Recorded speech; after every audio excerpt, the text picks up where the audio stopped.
शहर की ताज़ा तरीन व खास खबरों के लिए अमरावती मंडल न्यूज़ चैनल को सब्सक्राइब करें तथा बेल आइकन को जरूर दबाएं।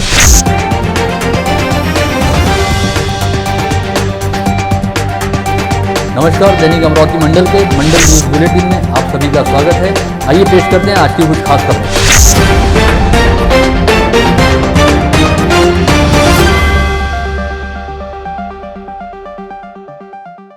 इन दिनों निजी कोविड अस्पतालों द्वारा अपने यहां इलाज हेतु भर्ती होने वाले मरीजों से इलाज के नाम पर 2 लाख से 15 लाख रुपए का बिल वसूला जा रहा है और रेमडेसिविर व टोसिलिजुमैब जैसे इंजेक्शनों की खुलेआम कालाबाजारी की जा रही है।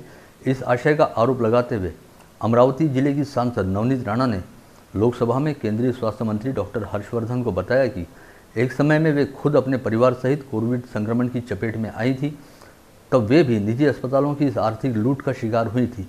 ऐसे में इसे बेहद संगीन व गंभीर मामला कहा जा सकता है और अब यह देखने वाली बात होगी कि सरकार व प्रशासन द्वारा निजी अस्पतालों के खिलाफ क्या कदम उठाया जाता है।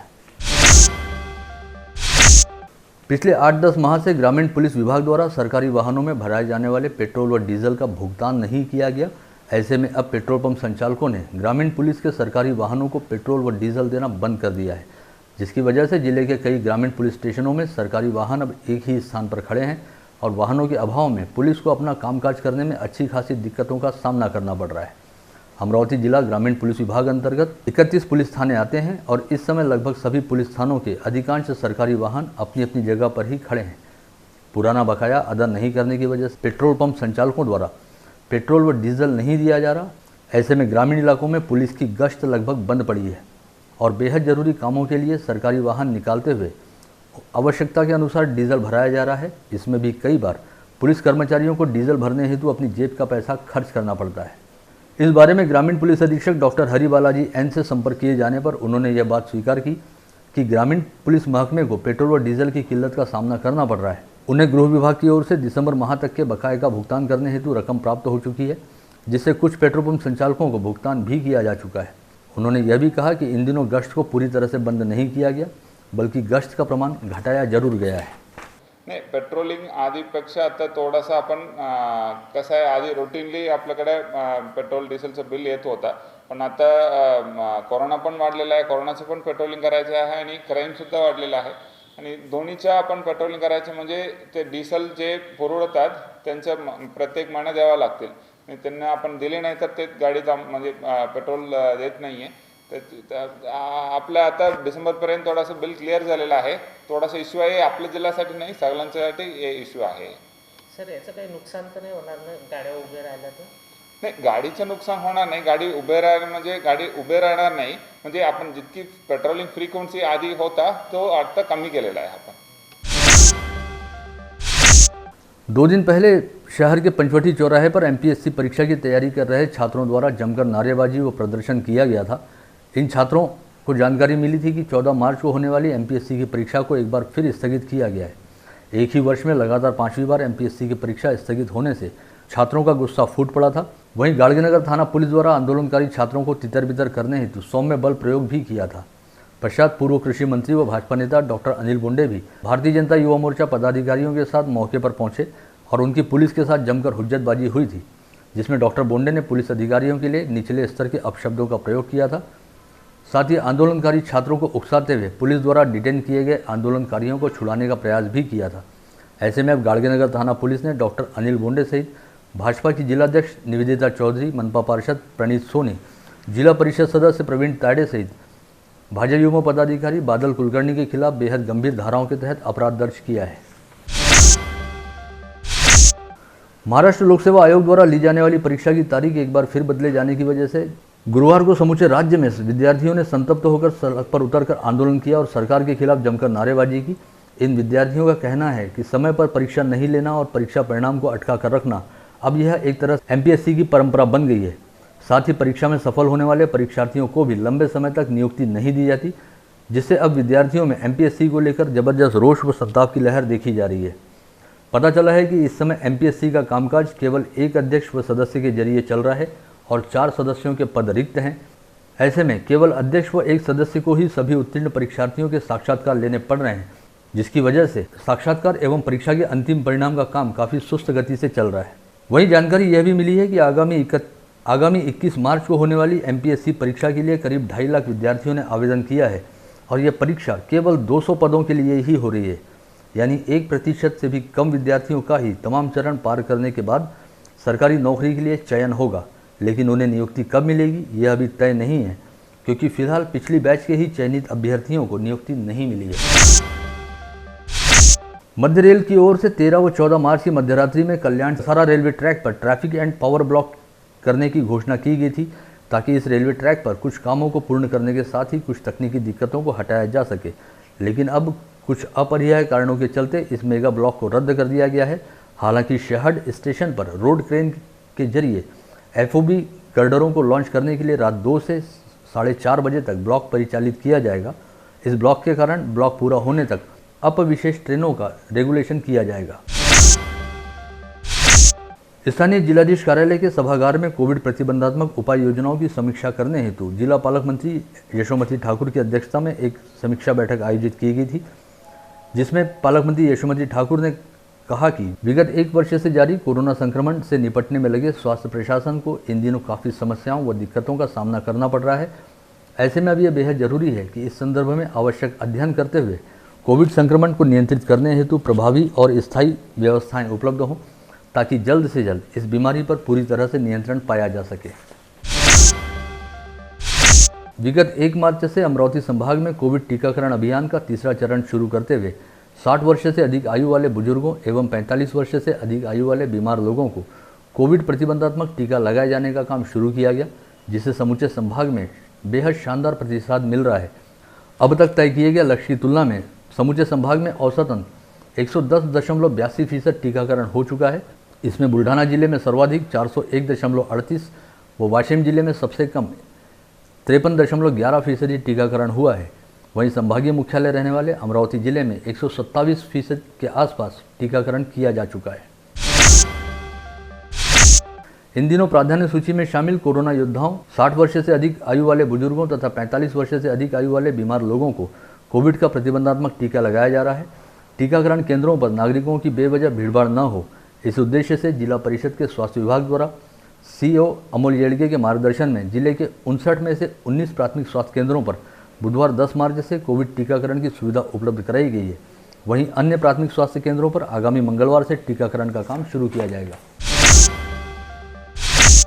इन दिनों सरकारी कोविड अस्पताल तथा आइसोलेशन केंद्र में भर्ती मरीजों के मनोबल को ऊंचा रखने के लिए विविध तरह के विशेष उपक्रम शुरू किए गए हैं। इन मरीजों की मानसिक व्यवस्थापन हेतु यहां पर ध्यान धारणा, संगीत व मनोरंजनात्मक कार्यक्रमों को अमल में लाया जा रहा है, ताकि मरीजों के साथ साथ मेडिकल स्टाफ का भी मनोबल ऊंचा रहे और मरीजों एवं मेडिकल स्टाफ के बीच एक अपनत्व की भावना भी निर्माण की जा सके। जिलाधीश शैलेश नवाल के निर्देश पर शुरू किए गए इस उपक्रम को मरीजों की ओर से बेहतरीन प्रतिसाद मिल रहा है। इस आशय की जानकारी जिला शल्य चिकित्सक डॉक्टर श्याम सुंदर निकम द्वारा दी गई है। इसके साथ ही जिला शल्य चिकित्सक डॉक्टर श्याम सुंदर निकम के मुताबिक कोविड के संक्रमण को नियंत्रित करने हेतु समाज में सामूहिक रोग प्रतिकारक शक्ति का विकसित होना बेहद जरूरी है, जिसमें टीकाकरण काफ़ी सहायक साबित होगा। ऐसे में अधिक से अधिक बुजुर्ग नागरिकों व बीमार व्यक्तियों ने स्वयं स्फूर्त तौर पर कोविड वैक्सीन लगवाते हुए अपना राष्ट्रीय कर्तव्य पूरा करना चाहिए।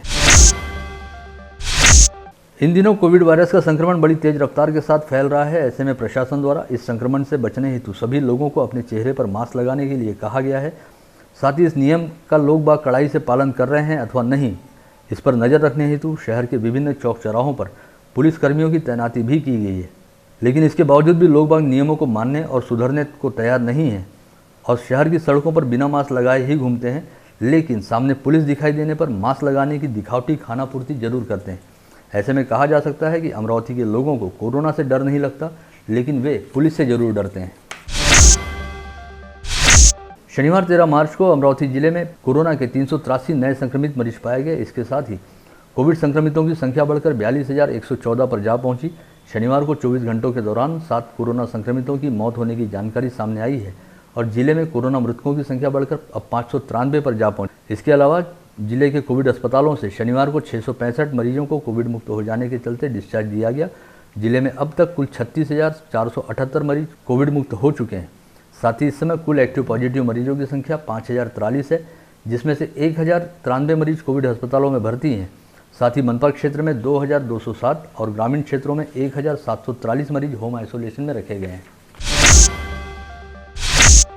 अमरावती कृषि उत्पन्न बाजार समिति के सब्जी मार्केट व फल बाजार में शनिवार से कोविड-19 टेस्टिंग शिविर जारी है। इस शिविर में शहर के व्यापारियों तथा कर्मचारियों द्वारा कोविड की जांच कराई जा रही है। साथ ही व्यापारियों में जन जागृति भी की जा रही है। अब तक यहां पर 152 लोगों की कोविड टेस्ट की जा चुकी है, जिसमें से 2 लोगों की रिपोर्ट पॉजिटिव आई है। बडनेरा निर्वाचन क्षेत्र के विधायक रवि राणा के सहयोग बडनेरा के मोदी अस्पताल में युवा स्वाभिमान परिवार एवं अन्य वरिष्ठ नागरिकों के लिए कोविड टीकाकरण का विशेष अभियान चलाया गया। इस अवसर पर विधायक राणा ने सभी लोगों से आह्वान किया कि वे अधिक से अधिक संख्या में कोविड वैक्सीन का टीका जरूर लगवाएं। शनिवार को दिवंगत रिपाई नेता तथा पूर्व राज्यपाल रासू उर्फ दादा साहब गवई की छोटी बहन सोनूताई मोहोल का निधन हो गया। अतः अपनी बुआ के अंतिम संस्कार में हिस्सा लेने हेतु सुप्रीम कोर्ट के न्यायमूर्ति भूषण गवई तुरंत ही दिल्ली से रवाना होकर अमरावती पहुंचे और उन्होंने अपनी बुआ के शोक संतप्त परिवार को सांत्वना दी। अमरावती सेंट्रल जेल में बंद कैदी अय्याज खान ने 8 मई 2020 को सरकारी निर्णयानुसार कोरोना की वजह से पैरोल मिलने हेतु आवेदन किया था, जिसे कारागार अधीक्षक द्वारा 19 अक्टूबर 2020 को खारिज कर दिया गया था। इसके खिलाफ अय्याज खान ने हाईकोर्ट में याचिका दाखिल की थी, जिस पर हुई सुनवाई पश्चात अदालत ने कहा कि कोरोना संक्रमण की वजह से पैरोल मिलना कैदी का अधिकार नहीं है, बल्कि कोरोना की वजह से किसी कैदी को पैरोल देना है अथवा नहीं, यह पूरी तरह से कारागार अधीक्षक के विवेकाधिकार पर निर्भर करता है।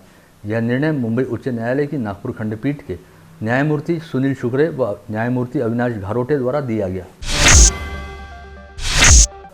महात्मा गांधी राष्ट्रीय रोजगार योजना के तहत हर व्यक्ति को 100 दिन का काम मिले, ऐसा उद्देश्य सरकार द्वारा तय किया गया।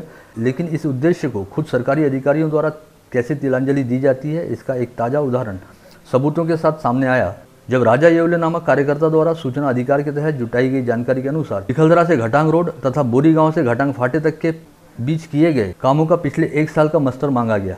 इस मस्तर में दर्ज नाम बताते हैं कि रोजगार सेवक पांडुरंग शेलके व रामेश्वर गायन के घर के ही लोगों को इस योजना के तहत पूरे साल भर काम पर रखा गया। इन्हें काम पर हाजिर दिखाते हुए मजदूरी के बिल भी जारी किए गए। ऐसे में सबसे बड़ा सवाल यह है कि क्या इन्हीं दोनों रोजगार सेवकों के परिजनों के पास मनरेगा के जॉब कार्ड हैं और अन्य जॉब कार्ड धारकों को इस योजना के तहत काम पर क्यों नहीं रखा गया। करीब 5 दिन पूर्व परतवाड़ा में 2 निजी ट्रैवल संचालकों के बीच आपसी प्रतिस्पर्धा के चलते जमकर पथराव और झगड़ा हुआ था, जिसके बाद उम्मीद व्यक्त की जा रही थी कि अब निजी बस संचालकों द्वारा बस स्थानक परिसर से यात्री ले जाने का सिलसिला बंद हो जाएगा। लेकिन ऐसा होने की बजाय अब भी निजी बस संचालकों के बीच बस स्थानक परिसर से अधिक यात्री हासिल करने की प्रतिस्पर्धा खुलेआम चल रही है। साथ ही बस स्थानक से 200 मीटर दूर निजी वाहन खड़े करने के नियम का भी यहां पर उल्लंघन हो रहा है। ऐसे में यहां पर एक बार फिर पहले वाली घटना की पुनरावृत्ति होने का खतरा दिखाई दे रहा है। यशवंत पंचायत राज अभियान अंतर्गत ग्राम विकास मंत्री द्वारा राज्य व विभाग स्तर पर उत्कृष्ट कार्य करने वाली जिला परिषदों व पंचायत समितियों के नामों की घोषणा की गई है, जिसमें अमरावती विभाग में अचलपुर पंचायत समिति ने प्रथम, दरियापुर पंचायत समिति ने द्वितीय तथा यवतमाल जिले की रालेगांव पंचायत समिति ने तीसरा पुरस्कार हासिल किया है, जिसे अमरावती जिले व संभाग के लिए बड़ा सम्मान माना जा रहा है। जिले की चांदूर बाजार तहसील अंतर्गत श्री क्षेत्र रिद्धपुर को महानुभाव पंथियों की काशी के रूप में जाना जाता है, जहां के सर्वांगीण विकास हेतु पूर्ववर्ती फडणवीस सरकार के कार्यकाल में 250 करोड़ रुपयों का विकास प्रारूप घोषित किया गया था और यहां पर मराठी विश्वविद्यालय भी साकार करने की घोषणा की गई थी। लेकिन राज्य की मौजूदा महाविकास आघाड़ी सरकार द्वारा वर्ष 2021-2022 हेतु पेश किए गए बजट में इन कामों के लिए किसी भी तरह की निधि का प्रावधान नहीं किया गया है, जिससे रिद्धपुर के आचार्यों, महंतों व क्षेत्र के जनप्रतिनिधियों सहित रिद्धपुर वासियों में ठाकरे सरकार के प्रति जबरदस्त रोष व असंतोष देखा जा रहा है। राज्य की महिला व बाल विकास मंत्री तथा जिला पालक मंत्री यशोमती ठाकुर ने कहा कि राज्य सरकार की ओर से बजट में जिले की सड़कों, पुलिया, इमारत निर्माण आदि मूलभूत सुविधाओं के लिए बड़े पैमाने पर व्यवस्था की गई है, जिससे जिले के ग्रामीण क्षेत्रों की विविध सड़कों के लिए 33 करोड़ रुपयों से ज़्यादा निधि का प्रावधान किया गया है। ऐसे में जिले का विकास बहुत जल्द गतिमान होता दिखाई देगा। अमरावती का जिला सामान्य अस्पताल हमेशा ही किसी न किसी बात को लेकर विवादों में घिरा रहता है। फिलहाल कोरोना संक्रमण को रोकने के लिए समूचा जिला प्रशासन जी तोड़ प्रयास कर रहा है। वहीं इरविन अस्पताल प्रशासन की लापरवाही से कोरोना का एक संदिग्ध मरीज पिछले 8 दिनों से वार्ड क्रमांक 13 में भर्ती है। इस मरीज का पिछले शुक्रवार को ही इरविन अस्पताल में थ्रोट स्वैब सैंपल लिया गया था, लेकिन इसकी रिपोर्ट अस्पताल की लापरवाही से गायब हो गई है। आखिर में कल जब इस मरीज के रिश्तेदारों ने वार्ड में हंगामा करना शुरू किया तब इस मरीज का दोबारा थ्रोट स्वैब सैंपल लिया गया। शनिवार को तड़के अमरावती नागपुर राष्ट्रीय महामार्ग पर शिवन गांव के पास एक ट्रक व ट्रैक्टर में भीषण टक्कर हुई। इस दुर्घटना में 2 किसानों की घटनास्थल पर ही मौत हो गई, वहीं अन्य 2 बुरी तरह घायल हो गए। मृतकों की शिनाख्त कैलाश हुंडी वाले हुंडा अप्पा बहीहट के तौर पर हुई है। वहीं इस हादसे में संजय दिवटे व मुकेश बिरकट नामक 2 किसान बुरी तरह से घायल हैं। राजापेट पुलिस ने बीती शाम रविनगर चौक पर मारुति सुजुकी कंपनी की बोलेरो कार को रोककर उसकी तलाशी ली। तब इस कार की डिक्की और पिछली सीट पर बड़े पैमाने पर देशी व विदेशी शराब बरामद हुई। इस मामले में पुलिस ने 2 आरोपियों को गिरफ्तार भी किया, लेकिन रात में उन्हें जमानत पर छोड़ दिया गया। पुलिस सूत्रों के मुताबिक यह शराब पड़ोसी जिले वर्धा में तस्करी कर ले जाई जा रही थी। शहर पुलिस आयुक्त डॉक्टर आरती सिंह द्वारा गठित विशेष पथक ने शहर के विभिन्न थाना क्षेत्रों के तहत दुपहिया वाहनों पर बिक्री के लिए ले जाई जा रही अवैध शराब का जखीरा पकड़ा। बीते 14 दिनों के लॉकडाउन के दौरान पुलिस आयुक्त के विशेष पथक ने 12,35,000 रुपये की अवैध शराब जब्त की। साथ ही इस दौरान 28 आरोपियों को गिरफ्तार करते हुए उनके पास से 19 वाहन भी जब्त किए गए। वहीं इस आयुक्त के विशेष स्क्वाड ने शनिवार की दोपहर शिराला से रामा साउर मार्ग पर वलगांव फाटे के पास देशी शराब की अवैध तस्करी करते हुए शिराला गांव निवासी 2 युवकों को गिरफ्तार किया और उनके पास से 24 पेटी शराब जब्त की गई। गत रोज नागपुर गेट थाना पुलिस ने अपने क्षेत्र में पेट्रोलिंग करने के दौरान मसानगंज परिसर में रहने वाले अनूप अरुण साहू के घर पर छापा मारा और यहां पर जुआ खेल रहे 13 लोगों को गिरफ्तार किया। आरोपियों के पास से 6,720 रुपये भी बरामद किए गए। चांदूर रेलवे पुलिस स्टेशन अंतर्गत आने वाले चांदूरवाड़ी गांव में घटित हुई चोरी की घटना के 12 घंटे के भीतर उसी गांव में रहने वाले 3 चोरों का पता लगाकर उनके पास से 1.5 लाख रुपए का माल बरामद करने में पुलिस को सफलता मिली है। पुलिस द्वारा उमेश गलबले, मोहन नागोसे व विजय भोयर इन 3 आरोपियों को हिरासत में लिया गया, जिन्होंने चितोड़िया परिवार के घर में चोरी की घटना को अंजाम दिया था। अकोला शहर के गिरिनगर स्थित स्वप्न शिल्प अपार्टमेंट में 1 लाख रुपए की रकम को लेकर हुए विवाद में कविता नामक विवाहित महिला ने अपनी ही मां के सिर पर पत्थर पटककर उसकी हत्या कर दी। इस मामले में अकोला पुलिस ने कविता को गिरफ्तार किया है। इसी के साथ आज का बुलेटिन यहीं समाप्त होता है। कल दोबारा आप सभी से मुलाकात होगी ऐसे ही कुछ खास खबरों को लेकर। तब तक के लिए नमस्कार।